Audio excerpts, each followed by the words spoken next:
Assalamualaikum warahmatullahi wabarakatuh. Perkenalkan, nama saya Lalina Baliroh dengan NIM 241101080010.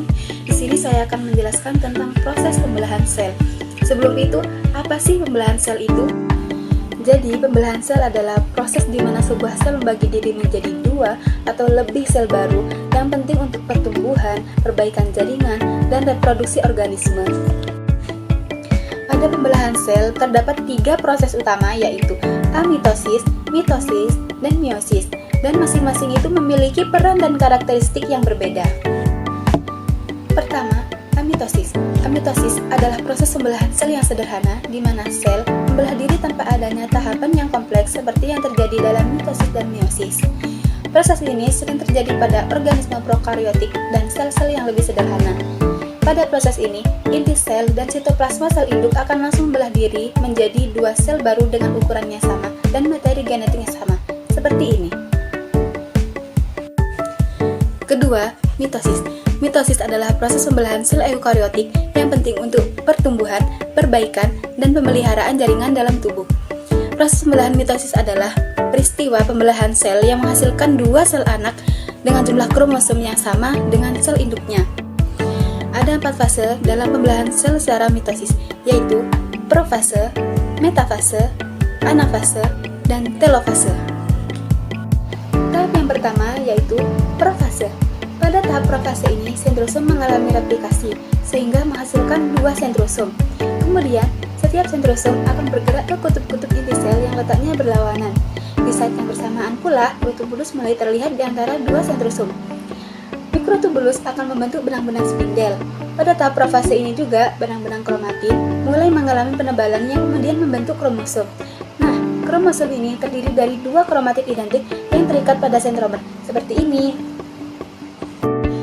Tahap yang kedua yaitu metafase. Pada tahap pembelahan metafase ini, nukleus dan membran inti sel sudah tidak terlihat. Masing-masing kinetokor pada sentromer dihubungkan ke satu sentrosom oleh benang-benang spindel. Kemudian, pasangan kromatik bergerak ke bagian tengah sel atau biasa disebut bidang ekuator dan membentuk lempeng metafase, seperti ini. Tahap yang ketiga yaitu anafase. Tahap anafase ditandai dengan pemisahan kromatin dari bagian sentromer yang kemudian membentuk kromosom baru. Masing-masing kromosom ditarik oleh benang-benang spindel menuju kutub yang berlawanan. Jumlah kromosom yang menuju ke kutubnya 1 akan sama dengan jumlah kromosom yang menuju ke kutub lainnya. Seperti ini.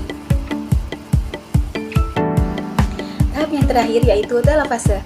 Pada tahap telofase ini, kromosom telah sampai di kutubnya masing-masing. Benang-benang spindel mulai menghilang dan membran inti sel juga mulai terbentuk di antara 2 kelompok kromosom yang terpisah. Kromosom semakin lama akan semakin menipis dan berubah menjadi benang-benang kromatin kembali, seperti ini. Ketiga, meiosis. Meiosis adalah proses khusus yang terjadi selama reproduksi seksual dan berperan dalam pembentukan sel-sel reproduktif, seperti sel telur dan sel sperma. Meiosis adalah pembelahan sel yang menghasilkan sel anak dengan jumlah kromosom setengah dari induknya. Meiosis disebut juga sebagai pembelahan reduksi karena menghasilkan keturunan dengan jumlah kromosom separuh dari kromosom induknya. Pembelahan meiosis terjadi 2 kali, melalui meiosis 1 dan meiosis 2. Pada meiosis 1 akan terjadi rekombinasi gen dan reduksi kromosom akibat dari pembagian serta pencampuran kromosom homolog. Hasil dari meiosis 1 adalah 2 sel anakan yang sudah bersifat haploid. Lalu, pada meiosis 2, sel haploid mengalami pembelahan kembali dan menghasilkan 4 sel anakan yang haploid dengan sifat yang berbeda-beda. Pada pembelahan meiosis 1, nukleus membesar dan menyebabkan penyerapan air dari sitoplasma oleh inti sel meningkat sampai 3 kali lipat.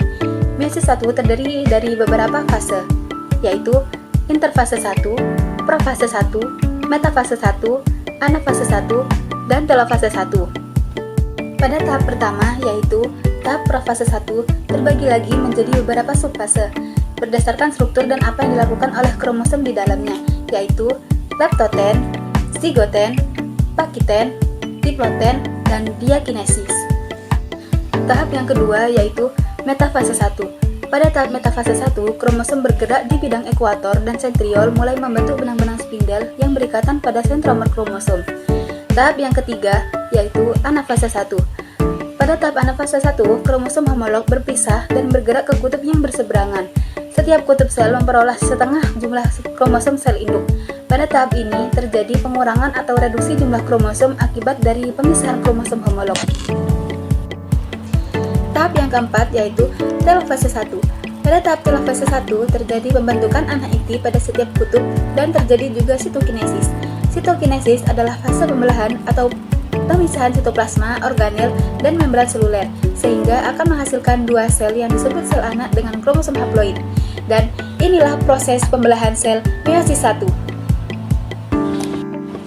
Pada pembelahan meiosis 2 bisa diasumsikan mengalami pembelahan mitosis. Pada awal tahap ini, pembelahan diawali oleh satu sel anak yang haploid menjadi dua sel anak yang haploid. Dalam proses meiosis 2 terjadi beberapa tahap, yaitu profase 2, metafase 2, anafase 2, dan telofase 2. Tahap yang pertama yaitu profase 2. Tahap profase 2 dimulai dengan pembelahan dua sentriol menjadi sentriol baru. Setiap pasang sentriol akan bergerak ke kutub yang berlawanan, kemudian nukleolus akan lenyap. Kromatin yang ada di tahap ini masih memadat menjadi kromosom, yaitu metafase 2. Pada tahap metafase 2, kromosom bergerak menuju bidang ekuator. Sentromer terikat oleh benang spindel yang berasal dari sentriol. Tahap yang ketiga yaitu anafase 2.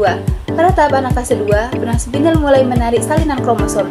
Kromosom berpisah dan bergerak ke arah kutub yang berlawanan. Kromosom tetap berupa haploid. Tahap yang keempat yaitu telofase 2. Pada tahap telofase 2, masing-masing kutub memiliki sebuah kromosom yang haploid. Benang spindel pada akhirnya akan menghilang. Pada tahap ini juga akan membentuk 4 inti. Setiap inti memiliki setengah pasang kromosom berupa haploid atau satu salinan DNA. Terakhir, terjadi tahap sitokinesis yang menghasilkan 4 sel baru. Sekian penjelasan materi pembelahan sel dari saya. Kurang lebihnya mohon maaf. Dan terima kasih telah menonton video ini. Wassalamualaikum warahmatullahi wabarakatuh.